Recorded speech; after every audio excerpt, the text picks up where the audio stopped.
শহীদের তালিকা বা আত্মবলিদানের তালিকা অনেক লম্বা। 2007 সালে আজকের দিনে 3 জন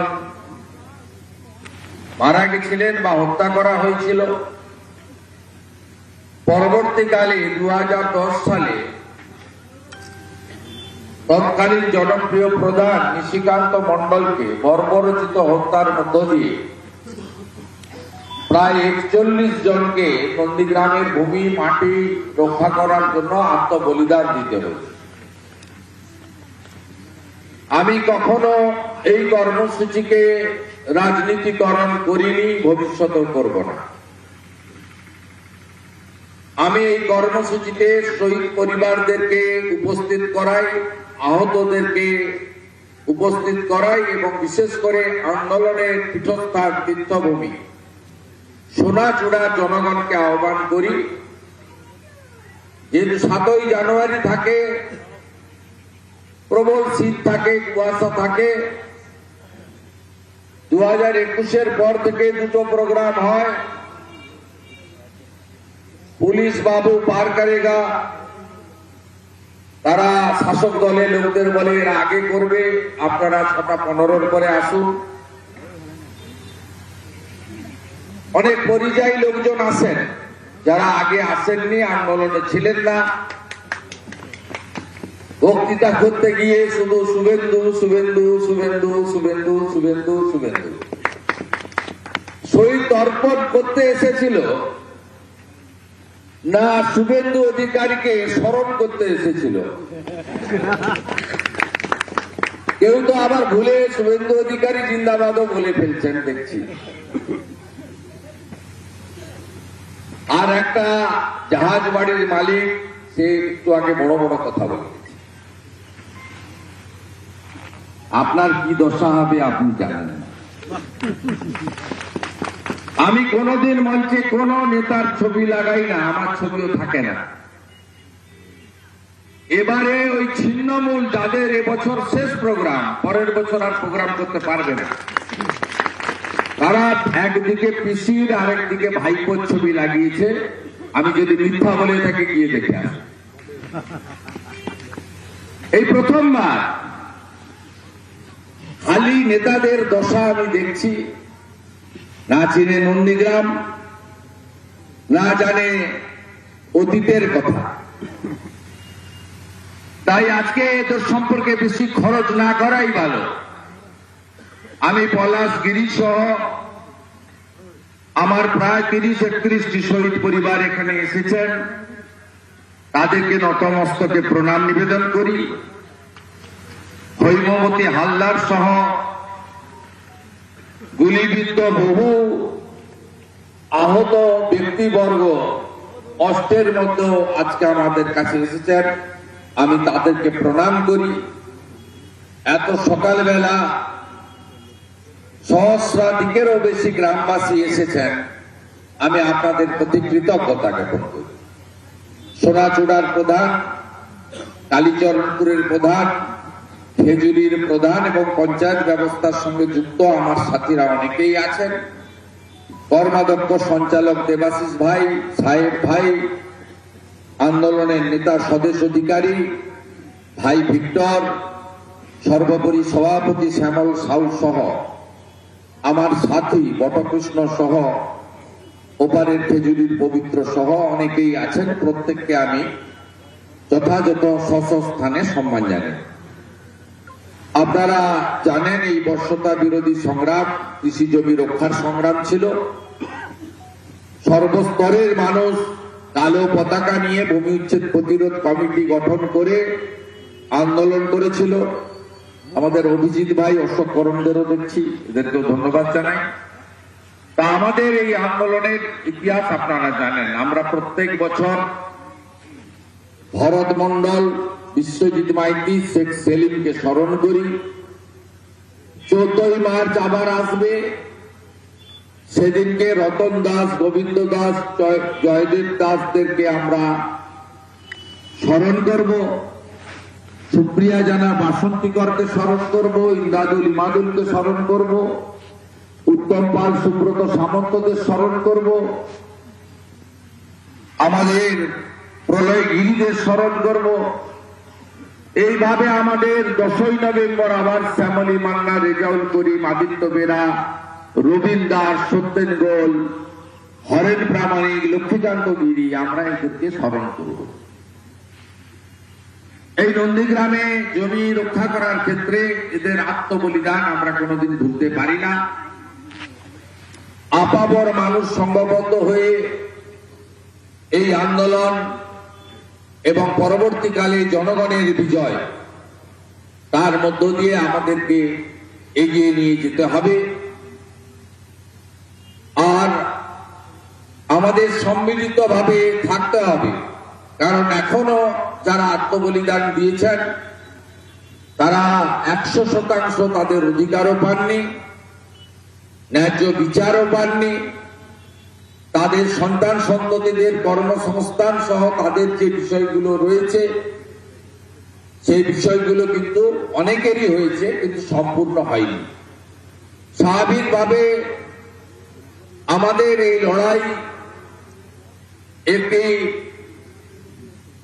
ক্রমান্বয়ে যে লড়াই, ধাপে ধাপে লড়াই, অনেক দিনের লড়াই, ধৈর্য এবং সহ্য দুটো করে আমরা এগিয়েছি। আগামী দিনে নিশ্চয়ই যে কথা দেবাশিস ভাই বলছিল, প্রকৃত পরিবর্তন, সেই প্রকৃত পরিবর্তন এলে এই পরিবারগুলি সামগ্রিকভাবে এলাকার মানুষ তারা শান্তি পাবে, তারা খুশি হবে। একটু আগে আমাকে একজন সাংবাদিক একটা ক্লিপ পাঠিয়েছে, একজন দাবি করছেন যে শহীদ মিনার সব নাকি ওরা টাকা দিয়েছে, আমি সব সম্পত্তি বানিয়ে নিয়েছি। আমি এখানে একদিনও এসে রাত্রি যাপন করি না, এখানে আরাম করতে আমি আসছি না। আমি ট্রাস্ট বানিয়ে দিয়েছি এবং আন্দোলনের নেতা, আজকে এসিসিআই পার্টির নেতা নন্দ পাত্র মহোদয়, তিনি পুরোটা দেখভাল করেন। তার সঙ্গে আমার রাজনৈতিক বিরোধ, মতাদর্শের বিরোধ। এই যে সমস্ত প্যান্ডেল, মাইক, লাইট ব্যবস্থাপনা গতকাল নন্দতা থেকে করে দিয়ে গেছে। তার রাজনৈতিক বাধ্যবাধকতা আছে, আমারও তার সঙ্গে রাজনৈতিক মতাদর্শগত বিরোধ রয়েছে। এরা জানে না, এরা নিজেদের আখের গুছিয়েছে। এরা নিজেদের পুত্র, পরিবার, কন্যা তাদের কর্মসংস্থানের সুযোগ করে নিয়েছে, চাকরি বিক্রি করেছে, আর এখানে দাঁড়িয়ে বড় বড় ভাষণ মারছে আজকে এই নন্দীগ্রামের আন্দোলনকে অপমান করার জন্য। আর কিছু হালি লোক তারা এখানে আসেন হঠাৎ হঠাৎ করে। আমি জানতে চাই, এই আন্দোলনে সবচেয়ে বড় বেনিফিশিয়ারির নাম কি? সবচেয়ে বড় বেনিফিশিয়ারির নাম হলো এই রাজ্যের মুখ্যমন্ত্রী মমতা বন্দ্যোপাধ্যায়। সবচেয়ে বড় বেনিফিশিয়ারি তিনি। কংগ্রেসের মধ্যে থেকে যুব কংগ্রেসের নেত্রী ছিলেন, রাজীব গান্ধী তাকে করেছিলেন। তিনি সঠিক সময়ে রাজীব গান্ধীর সঙ্গে বিশ্বাসঘাতকতা করেছেন। এরা আমাকে গদ্দার বলে, ওটা পৃথিবীর মধ্যে সবচেয়ে বড় গদ্দারের নাম হচ্ছে মমতা ব্যানার্জি। 98 সালে দল করার পরে কোথাও আশ্রয় পায়নি। অটল বিহারী বাজপেয়ী মহামানব, তিনি আশ্রয় দিয়েছিলেন যে বেটি বলে, কন্যা বলে বাংলার মেয়েকে। তাই এই দলটা সেদিন প্রতিষ্ঠা পেয়ে অস্তিত্ব রক্ষা করতে পেরেছিল 98 সালে। 2001 সালে অটলজির সঙ্গে বিশ্বাসঘাতকতা করেছেন। সবাই জানে। আপনি যদি নিচের দমে বলে ওরা অনেকে যে মুখ্য মমতা ব্যানার্জির এই লড়াই, ফেলানি মশাক, চম্পলা সর্দার, নানুরের সোজপুর, অমুক তমুক, ভেনা ফেনা, ছোট আঙারিয়া। আরে আপনি যদি নিজের দমে মুখ্যমন্ত্রী হতেন, আপনার জনপ্রিয়তায় হতেন, তাহলে 2001 সালে আপনি মুখ্যমন্ত্রী হতেন। আর নন্দীগ্রামের জন্য আপনি মুখ্যমন্ত্রী হয়েছেন, তাই আপনাকে 13 বছর অপেক্ষা করতে হয়েছে, 98 সাল থেকে 2011 সাল। হ্যাঁ, আমি 1,10,000 কাছাকাছি ভোট পেয়েছি। আপনিও তো 1,08,000 ভোট পেয়েছেন। আপনাকেও যেমন মুসলমানরা ঢেলে ভোট দিয়েছে, পুরো একদম 195টা, 96টা নিজের ভোটও দিয়েছে, মৃত ভোটও দিয়ে দিয়েছে। দিয়েছে, ভুয়া ভোটও দিয়ে দিয়েছে। মুম্বাইতে আছে, গুজরাটে আছে, তার ভোটে বেড়ে দিয়েছে গড় চক্রবর্তী আর শামসাবাদে দাউদ করে। 50,000 হিন্দুও ভোট দিয়েছিল আপনাকে। আপনি অনেক কথা দিয়ে গেছিলেন নন্দীগ্রামের মানুষকে। নির্বাচনে হার জিত হয়। যেমন প্রধানমন্ত্রী নরেন্দ্র মোদীজি, তিনি 5ই জানুয়ারি 2021 হলদিয়ার হেলিপ্যাড ময়দানে সভা করতে এসেছিলেন বিধানসভার পরিবর্তন। সেদিন বলেছিলেন যে গোটা ভারতবর্ষে পিএম কিষাণ সম্মান নিধিতে বছরে 6,000 টাকা করে কৃষকরা পাচ্ছে। একমাত্র রাজ্য পশ্চিমবঙ্গ আমার কাছে তালিকা পাঠায় না। যেদিন তালিকা পাঠাবেন আমি পরের দিন টাকা দিয়ে দেব। 17 সাল থেকে স্কিম চলছে, পশ্চিমবঙ্গ নাম পাঠাচ্ছে না। এ পশ্চিমবঙ্গের যে কৃষকদের ক্ষতি হচ্ছে। ভারতীয় জনতা পার্টি ভোটের পরে 77-এ আটকে গেল। তৃণমূল কংগ্রেস সরকার তৈরি হলো। জুন মাসে তৃণমূল কংগ্রেসের সরকার প্রথম 32 লাখ কৃষকের নাম পাঠালো। তারপরে আবার 18 লাখ কৃষকের নাম পাঠালো। 50 লক্ষ লোক কৃষক বছরে 6,000 টাকা করে পিএম কিষাণ সম্মান নিধিতে পাচ্ছে। সেদিন কিন্তু নরেন্দ্র মোদী বলেননি যে আমি তো 148 পাইনি, 77 পেয়েছি, আমি স্কিম দেব না। আমি বলে এসেছি তো কি হয়েছে। আপনি 1,08,000 ভোট পেয়েছেন, একদিনও নন্দীগ্রামে আসেননি গত 5 বছরে। নন্দীগ্রামের মানুষের খোঁজ নেননি যে 41 জন শহীদ হয়ে রাধারানী আড়ি তারা তাদের সম্ভ্রম ইজ্জত সব দিয়ে কল্পনা মনিয়ান হৈবতী হালদাররা পেটে গুলি নিয়ে এখনো বয়ে বেরোচ্ছেন। আপনি তাদের খবর রাখেননি।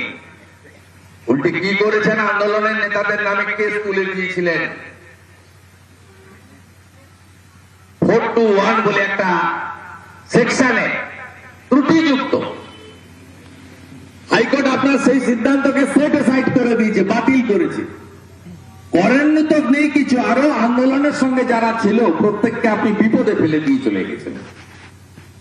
আপনার ত্রুটিমুক্ত মামলা প্রত্যাহার করা উচিত ছিল। দায়িত্বটা আপনার। সবচেয়ে বড় বেনিফিশিয়ারির নাম আপনি, মমতা বন্দ্যোপাধ্যায়। সবচেয়ে বড় বেনিফিশিয়ারি আমি নই। আমি কাঁথির এমএলএ ছিলাম, এখানে আন্দোলন করতে এসেছিলাম। সময়ের ডাক বললো লক্ষণ সেনকে হারাতে হবে, আপনাকে লড়তে হবে। প্রথম আমার নাম প্রার্থী হিসেবে ঘোষণা করেন আপনি 2008 সালের 9ই আগস্ট সুতাহাটা আজাদ হিন্দ ময়দানে দাঁড়িয়ে। ভোট হয়েছে 2009 সালে। 10 মাস আগে আপনি বলে যান যে এই লক্ষণ সেনকে কেউ হারাতে পারবে না, তোমাকে লড়তে হবে। এর আগেও আপনি বলেছেন। 98 সালে নির্মলেন্দু ভট্টাচার্য লড়েছিল, বিজেপি তৃণমূল জোট ছিল। 99 সালে নির্মলেন্দু ভট্টাচার্য লড়েছিল। একদিকে বিজেপির পতাকা, একদিকে তৃণমূলের পতাকা নিয়ে ভোট হয়েছিল। আমি লড়েছিলাম। অটল বিহারী বাজপেয়ীর ছবি আর আপনার ছবি দিয়ে ভোট করেছিলেন। 2004 সালে যখন কেউ দাঁড়াতে চায়নি তমলুকে, নির্মলেন্দু ভট্টাচার্য বলল 2 বার হেরে গেছে, আর দাঁড়াবো না। লক্ষণবাবু তখন বিরাট নেতা, ছোট মুখ্যমন্ত্রী, বিরাট দাপট, পাতা লড়ে নেতার কথা ছাড়া। আপনি খুঁজে পাননি প্রার্থী। আমি কাঁথের কাউন্সিলর ছিলাম পুরসভা। আমাকে আপনি ডেকে নন্দকুমারে বললেন, গাড়ির কাঁচ নামিয়ে, নির্মলেন্দু দা দাঁড়াতে চাইছে না, তোমাকেই দাঁড়াতে হবে। আমি ডিসিপ্লিন সোলজার, শৃঙ্খলা মানি, দল করলে নেতা মানি, দলের যা নির্দেশ পালন করি। আমি লড়েছি। সেদিন আমাকে কেউ চিনত না, আমার একটাই পরিচয় ছিল, দেবশিশির বাবু ছিল। সে পরিচয় আজও আছে, তার জন্য আমি গর্বিত। এর বাইরে আমার কোন পরিচয় সেদিন ছিল না। একটা যুবক ছেলে, চিনি না জানি না। নন্দীগ্রামেও আমি দেবীশঙ্কর পণ্ডার আশীর্বাদ নিয়ে নড়িয়ে দিয়েছিলাম।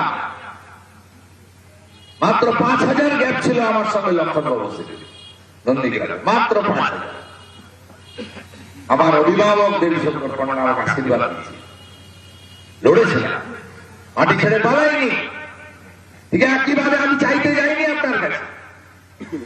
আমি বাধ্য হয়ে আমাকে বলে গেছিলেন 2008 সালের 9ই আগস্ট ভোটের 10 মাস আগে যে আপনাকে দাঁড়াতে হবে। ওই মিটিংয়ে আমি ছিলাম না, আমার অনুপস্থিতিতে আপনি ঘোষণা করেছেন। আমি লড়েছি 1,73,000 ভোটে জিতেছি। সবচেয়ে বড় বেনিফিশিয়ারির নাম হলো মমতা বন্দ্যোপাধ্যায়, আর সবচেয়ে বড় গদ্দারের নাম হলো মমতা বন্দ্যোপাধ্যায়। আপনি জানেন 2007 সালে 10ই নভেম্বর পিছমোড়া করে তুলে নিয়ে চলে গেছিল 11 জনকে, কেটে কুচিয়েছিল, মাছ সাগরে নিয়ে গিয়ে গঙ্গাসাগর পেরিয়ে একদম ভিতরে ডিপ সিতে নিয়ে গিয়ে তিমি মাছ হাঙর যাতে খায় ফেলে দিয়েছিল। ওই টুকরো টুকরো দেহ আদিত্য বেরা সহ 11 জনের দেহ। 7 বছর না হলে ভারতীয় আইন অনুযায়ী ডেথ সার্টিফিকেট পাওয়া যায় না। 7 বছর পরে আপনি ডেথ সার্টিফিকেটটাও দেননি। এরা জানে এই শহীদ পরিবারের লোকেরা শুভেন্দু অধিকারীর বাড়ির টাকা খরচ করে ডেথ সার্টিফিকেট আনিয়ে দিয়েছে। আপনি পাপ করেছেন। আন্দোলনের লোকেরা আজকেও কেসে ঝুলছে, ভুলভাবে মামলা প্রত্যাহার করেছেন, তাই হাইকোর্ট ডিভিশন বেঞ্চ বাতিল করে দিয়েছে। ডেথ সার্টিফিকেট দেয়নি, আমি কলকাতা হাইকোর্টে লড়াই করে ডেথ সার্টিফিকেটের অর্ডার করিয়ে এনে দিয়েছি এদেরকে 24 সালে, 2 বছর আগে, 1.5 বছর আগে। শুধু তাই নয়, আমি তো এখানে একটাও ঝান্ডা রাখিনি, রাজনৈতিক স্লোগান দিইনি। আমি এর পবিত্রতা রক্ষা করি আন্দোলনে। আর আপনি কি করেছেন? 2021 সাল 18ই জানুয়ারি আমি 2020-19 ডিসেম্বর দল পরিবর্তন করি। 2021 সালের 18ই জানুয়ারি আপনি এসেছিলেন দেখলালিতে। সেখানে গোটা পশ্চিমবঙ্গ থেকে জমা করা হয়েছিল, 20-25,000 30,000 লোক হয়েছিল। হেলিকপ্টার করে এসেছিলেন। আপনারা দুজনই তো হেলিকপ্টারে থাকেন, আপনি আপনার ভাইপো মাটিতে পা দেন না। সবাই জানেন এসেছিলেন সেদিন এত লোক দেখে সুপিয়ানের বুদ্ধিতে, সুপিয়ান বলতে সব নন্দীগ্রামের লোক, সব নন্দীগ্রামের লোক ছিল না, দুর্গাপুর বাংলার লোক ছিল, বলে দিয়েছে সত্যি কথা তো বলে না। এ ভেবেছে 30,000 লোক যদি এখানে হয়, 4টা করে যদি ভোট পাই 1,20,000 জিতে গেছি। শুভেন্দুকে হারিয়ে